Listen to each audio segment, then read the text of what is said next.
That's right, laddies. It is the St. Patrick's Day special of the best show ever. I think we shall start off with a classic Irish drinking recipe.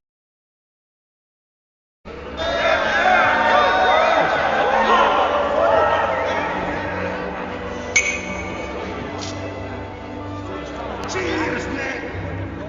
A classic Irish drinking recipe. We'll make an Irish old fashioned.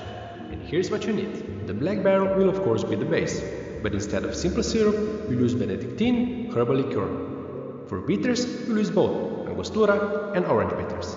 This cocktail was created by Jack McGarry, Irish bartender and co-founder of the Dutch Rabbit in New York.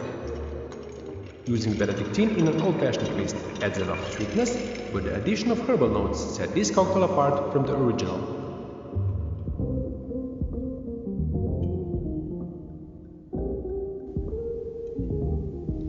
This will pair nicely with the black barrel, since the base is a higher than usual proportion of Jameson pot still whiskey, aged to around 12 years instead of the normal 5 to 7 years in bourbon and sherry casks. That gives enhanced spice, nutty notes, vanilla sweetness, and sherry fruit. The classic old fashioned is an American invention, which makes this Irish twist a perfect drink on a holiday that has been influenced greatly by the American Irish population. The first St. Patrick's Day parade in Ireland was held in Waterford in 1903, 166 years after the first ever St. Patrick's Day parade in Boston. Organizing parades, eating corned beef and cabbage, and even wearing green and pinching are some of many holiday traditions started by the Irish immigrants in the US. Also, St. Patrick's original color was blue.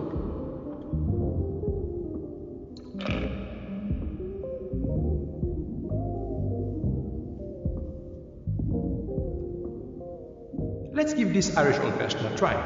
Here's to a long life and a merry one.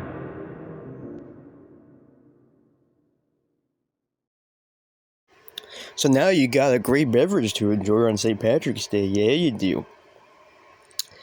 Okay, so now let's talk about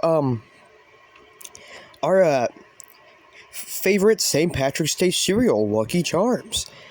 You see, Lucky Charms is a cereal that I think is very inviting. It has those colorful mushrooms. It has appealing commercials appealing to "They're after me, Lucky Charms."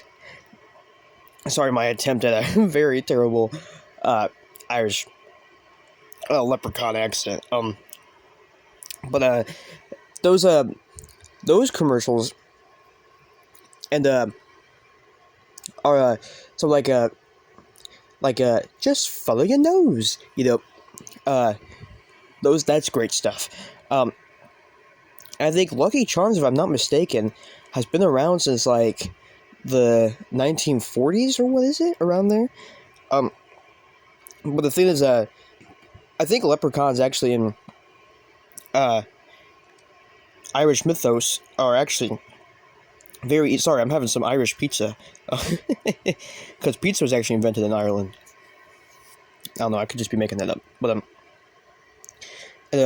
these, leprechauns were actually evil creatures. That's like, Warwick Davis knows that. So, if you were to... Here's my tips to catch a leprechaun. If you see a leprechaun, here's what you're going to want to do. You want to stop, slowly back away like you just seen the bear. Don't startle. Wait till he turns the other way, and then slowly sneak up, walk behind him. Try not to step on as many sticks and leaves as possible. You want to not be perceived as a threat. You want to be kind of like a Boo in the Mario games. You want to go only when he or she is not looking at you. Okay, and then once the time is right, you pick up the leprechaun, and then you put a gun to their head, and then you ask them where the fuck the gold is, you little bitch. Oh. Sorry. I got passionate, sorry. Anyways, how about some, classic Irish tunes?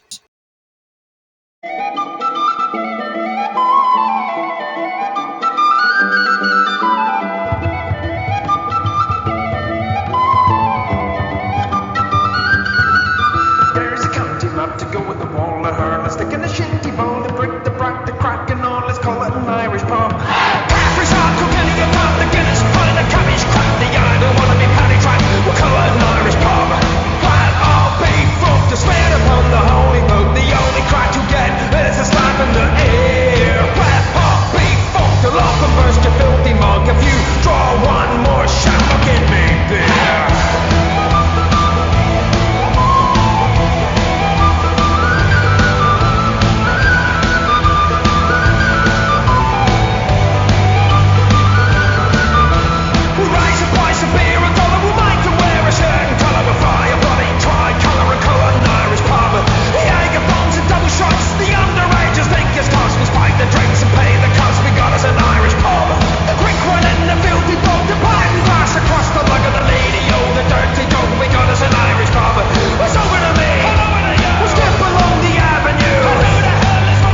Woo, buddy, the Rum Jacks, yes. Oh my god, no way. It's David Kincaid.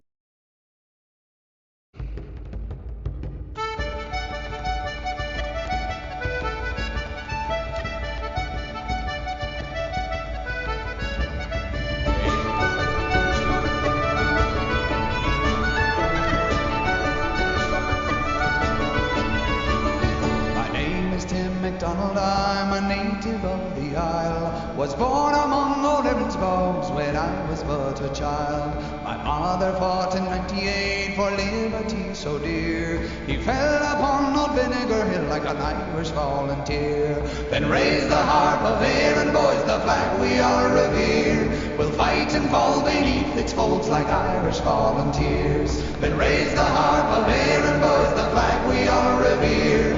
We'll fight and fall beneath its folds like Irish volunteers. When I was driven from my home by Anna Purser's hand, I cut my sticks and greased me brogues and came over to this land. I found a home and my friends and some that I love dear. Whichever I'll stick to them like bricks in an Irish volunteer. Then fill your glasses up, me boys, and drink a hearty cheer to the land of our adoption and the Irish volunteers. Then fill your glasses up, me boys, and drink a hearty cheer to the land of our adoption and the Irish volunteers. Now when the traitors in the south commenced a warlike raid, I quickly then laid down my heart to the devil with my spade. To a recruiting office then I went that happened to be near, and joined the good old 69th like an Irish volunteer. Then fill the ranks and march away, no traitors do we fear. We'll drive them all to blazes, says the Irish volunteer. Then fill the ranks and march away, no traitors do we fear. We'll drive them all to blazes, says the Irish volunteer.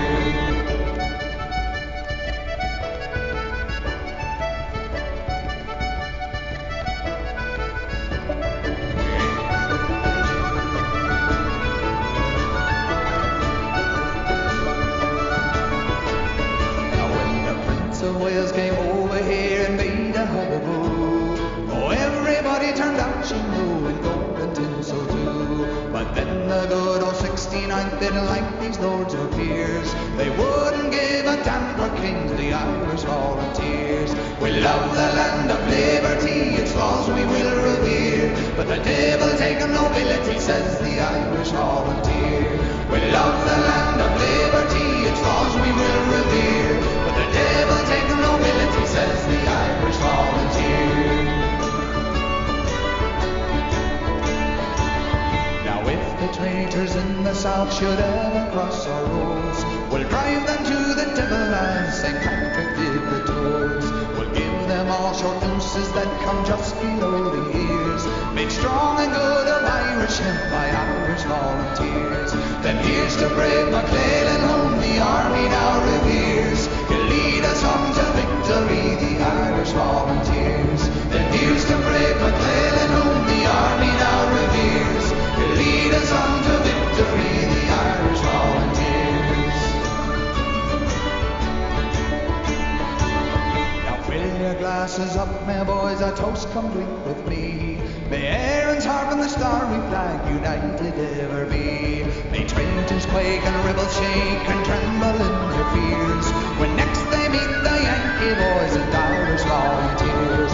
God bless the name of Washington, that name this land reveres. Success to Maher and Nugent and their Irish volunteers. God bless the name of Washington, that name this land reveres. Success to Maher and Nugent and their Irish volunteers.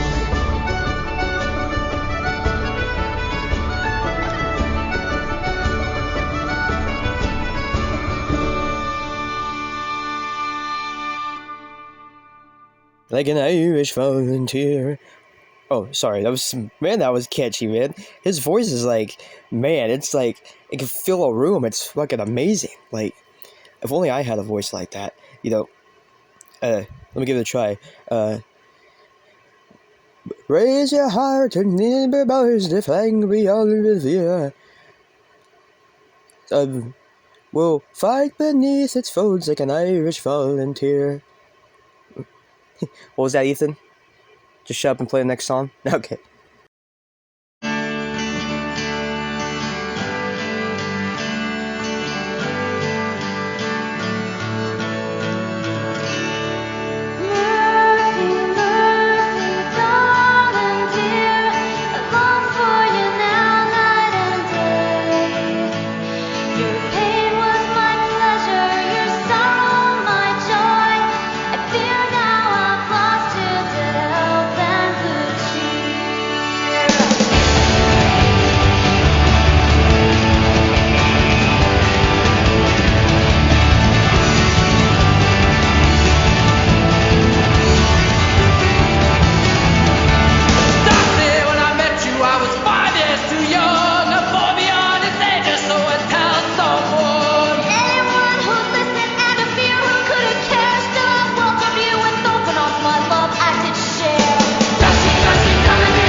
I no joke, I've been listening to that song since I was a little kid. Like, my mom used to play that all the time. And because my mom's name is Darcy, we'd like, look at each other and sing. It was so fun. That was, man, what a rowdy, loud, fun, punky session we just had. These are... I'd never be proud to call these my people. So, how about we learn some Celtic mythology? You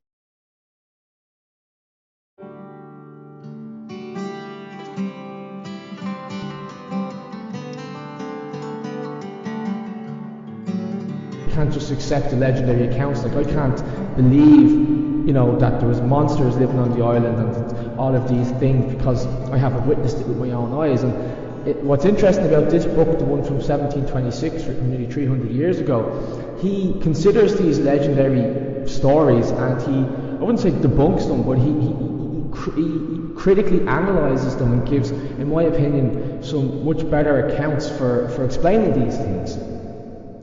So you have two basic periods in Irish history of the waves of migration. You have the people who came before the Great Flood, and then you have the people who arrived after the Great Flood. Now, for Christian writers like Geoffrey Keating, who wrote this book, The General History of Ireland, because he was writing at a very Christianised time, he had to check the facts according to Scripture. So, in the Bible, it says that the flood happened and everybody was wiped out except for the people on Noah's Ark. Geoffrey Keating is of the opinion that nobody survived the flood in Ireland, so therefore there couldn't have been anybody around to tell the tale of these people. Oh, history lesson. Happy St. Patrick's Day, folks. Time for a commercial where you can't understand what the fuck is being said.